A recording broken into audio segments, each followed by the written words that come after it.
कृष्णा उपदेश 2M channel में आपका स्वागत है। दोस्तों, आज की कहानी है कन्हैया की यह अद्भुत कथा। भक्त के लिए जब कर दिया ऐसा अनोखा काम, तो जानते हैं इस कहानी में क्या आपको सीख मिलती है। तो दोस्तों, अगर भक्त का प्रेम सच्चा हो तो भगवान उसके लिए नंगे पांव दौड़ आते हैं। वही बात जब कन्हैया की हो तो कहने की क्या, अपने भक्तों के लिए वह न जाने कितने रूप में धरते हैं और कितनी ही अनगिनत लीलाएं कर चुके हैं, जिनका परिणाम हमारे धार्मिक ग्रंथों से मिलता है। ऐसी एक रोचक कथा है जब कन्हैया ने अपने भक्त के लिए एक अनोखा काम किया। तो आइए इस कहानी को विस्तार से सुनते हैं। तो दोस्तों, पौराणिक कथा के अनुसार एक बार की बात है, किसी नगर में एक राजा ने एक मंदिर बनवाया जिसमें श्री कृष्ण की एक मूर्ति भी रखवाई, लेकिन उसकी कभी पूजा नहीं की। पूजा करने के लिए मंदिर में एक पुजारी को रखा गया। पुजारी नियमित कन्हैया जी को नहलाता और बड़े ही श्रद्धा भाव से उनकी पूजा अर्चना करता। राजा भी रोज कन्हैया जी के लिए एक फूल की माला भेज देता था और जब वह दर्शन करने आता तो पुजारी उस माला को उतारकर राजा को पहना देता। ऐसा करते करते पुजारी की भी उम्र बीत चुकी थी। एक दिन किसी वजह से राजा नहीं आ सका तो उसने एक सेवक के हाथ मंदिर में माला पहुंचा दी और कहलवाया दिया कि आज वह मंदिर नहीं आएगा, इसलिए पुजारी उसका इंतजार ना करे। इतना कहकर सेवक चला गया। पुजारी ने हमेशा की तरह कन्हैया जी को माला पहना दी, लेकिन जब शाम हुई तो पुजारी यह सोचने लगा, माला उतारकर किसे पहनाई जाए। उसने सोचा, क्यों ना ये माला आज मैं ही पहन लूं। वैसे भी मेरी उम्र हो चुकी है, जीवन का क्या पता कब खत्म हो जाए। इतना सोचकर पुजारी ने माला उतारकर अपने गले में डाल ली, लेकिन इतने में ही सेवक आ गया और उसने बताया कि राजा की सवारी मंदिर में पहुंचने वाली है। तो दोस्तों, राजा की सवारी आने की बात जब पुजारी ने सुनी तो वह डर गया। उसने सोचा कि अगर राजा ने उसे देख लिया तो वह तो मरवा ही डालेगा। आनंद फानन में पुजारी ने माला उतारकर वापस कन्हैया जी को पहना दी।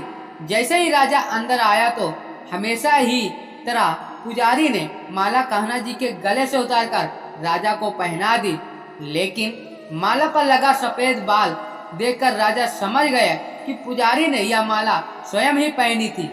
बस फिर क्या था, राजा क्रोधित हो उठे और उन्होंने गुस्से में पुजारी से पूछा कि माला पर सफेद बाल कहाँ से आया। तब राजा की बात सुनकर पुजारी डर गया और बोल पड़ा, ये तो कन्हैया जी का है।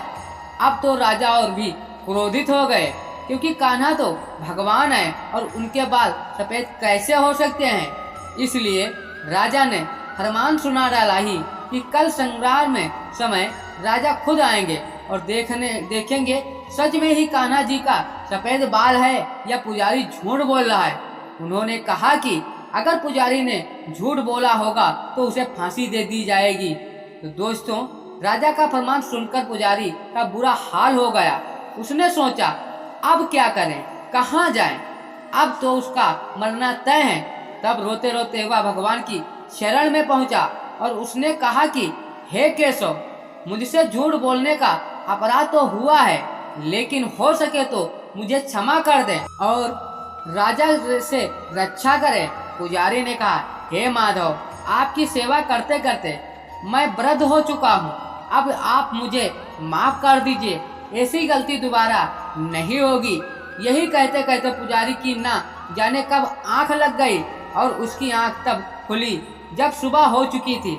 उधर सुबह होते ही राजा भी आ गया और कहने लगा, आज कान्हा जी का श्रृंगार वह खुद करेगा।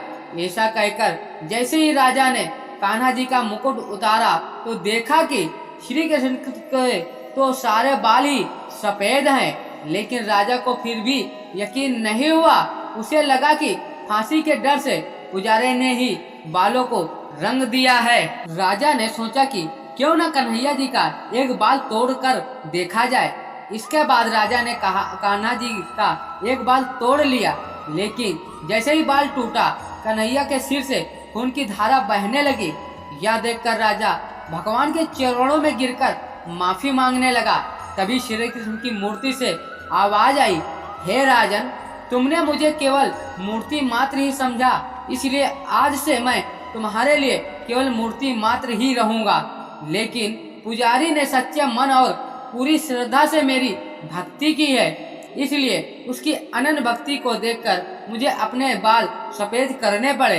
कन्हैया ने कहा कि भक्ति में कभी भी संयम नहीं होना चाहिए और सच्चे भक्त की लाज तो मैं कभी जाने ही नहीं देता। तो दोस्तों, यह हमारा कृष्ण जी के मोटिवेशन वीडियो कैसा लगा कमेंट में जरूर बताना। यदि हमारे चैनल पे पहली बार आए हैं तो चैनल को सब्सक्राइब करना ना भूलें। इसी तरह नए नए मोटिवेशन वीडियो आपको मिलते रहेंगे।